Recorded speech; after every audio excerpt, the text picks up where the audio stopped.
Dito tayo sa Costco ngayon. So, luto tayo ng adobo, 37.20. Tapos itong isang buong pork belly, 43.73. Tapos ito, magbababad ako ng barbecue, 16.61. Let's go. Ito na nga mga auntie.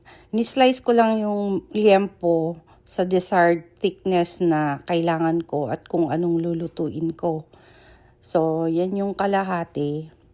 So, slice ko rin yung other half niya. Yung iba, iihawin. Tapos yung iba, ilalagay muna sa freezer.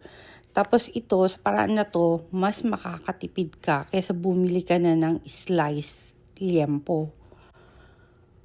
Ayan siya.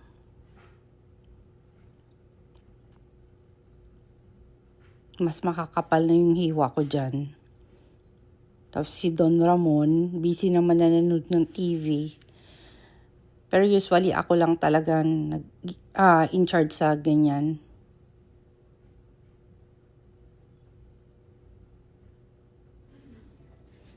Ito na yung kinalabasan niya. Ang daming nagawa kong hiwa. Tapos itago muna natin yung iba sa freezer. Tapos ilabas na lang natin kung kailan na natin kunin at lutuin.